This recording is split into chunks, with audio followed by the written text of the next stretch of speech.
and blessings to all of God's children. I'm going to talk to you today about King David. The book, the first Samuel, chapter 18 and 19, but I'm going to be dealing mostly with 19, but I'm going to give you some verbal. But David, after he killed Goliath, he was placed in charge of like a special forces unit. And he went out when he come back in, but King Saul, and Saul was chosen king. The children of Israel said, okay, we want a king. Okay. So God sent the prophet Samuel to go look for him, and they got Saul. Well, Saul, he had personal identity and a lack of self-confidence issues. Yeah, he looked the role, but he didn't have no heart. God later on chose David after Saul failed some missions. Saul, he had his way of doing things, his way of the highway. God said, okay, then, well, look, God took his anointing, his spirit off him as king. And from there, it was a spiral downward. I mean, he got all types of conflict. He got paranoid. David, when he come in one day, the women, y'all got them supernatural powers. Y'all strength ain't like ours. But, they were innocent in what they did. They said, Saul, he killed thousands. Well, David, he kills 10,000. Well, what a lot of women to this day don't understand. You're around your man talking about another man. Your main man's feeling something. Wait a minute, who is this guy? What's going on? You're supposed to be talking about me. But anyway, when King Saul saw it, it just made things worse. Well, to move the story along,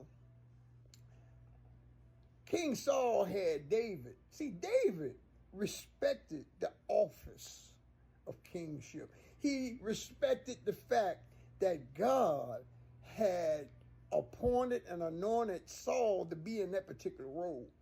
And David, he say what you want to him. Yeah, we know what he did later on with Bathsheba and all that. But David was loyal. And David was humble to the office of that. And let me tell you something. David was out there killing bears and lions because he knew God was with him. God was with him. David knew that, he was underestimated. He was scorned, looked over and everything else. But he said, that don't bother me at all. I'm staying focused on the prize, on the prize. I ain't getting caught up in the moment. I'm staying focused on what it is I'm going after. And he remained humble. But Saul was trying to kill him. Saul said, no, I ain't going to have you right here stealing my thunder. You got to go. That's all it is to it. Well, later on, as the story progresses, David kept demonstrating, look, I ain't going to touch you. I know you feel some kind of way. I'm going to just, avoid you. Now, understand something. David was a killer. And I'm going to tell you something. In prison, I seen so many Davids come in there. To look at him, small of stature, humble spirit, could barely hear him talk. You would think, oh man, this dude here. I'm telling you, some of the deadliest people I ran across in there. You would never drink, and that's what makes them effective. Because you underestimate them. Underestimation is the leading cause of a lot of people getting sent up out here before their time. But I digress.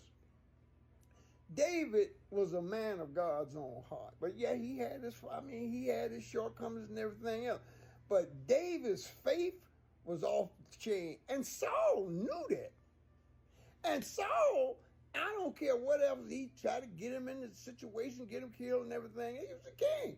But Saul knew none of it was going to work. And he just got worse and worse and worse. Well, later on, he crapped out. David waited 13 years before he was anointed king. From the time that he was discovered in the house, went to his father's house, it was 13 years. And he remained steadfast and focused on his mission rather than getting caught up in all the moments, the attempts on his life and everything. I'm speaking this to you today. And I don't know who it is needs to hear it, but I'm just speaking this, that these modern day occurrences, there are women who, unintentionally, some of them intentionally, they speak, You got to be mindful of all this out here, especially young men. I mean, out here now, back in my time, we fight, do whatever it is in prison. We had the knife fight. People out here not shooting and asking questions later. So I'm just saying, try to be reserved and try to embrace the fact that you are being underestimated, because in this life, and another thing, your anointing, your blessing, it's going to piss some people off. Don't you forget it. Peace and blessings. I pray something comes out of here that can bless you richly. 1 Samuel chapters 18 and 19. Read them and check them out. Peace.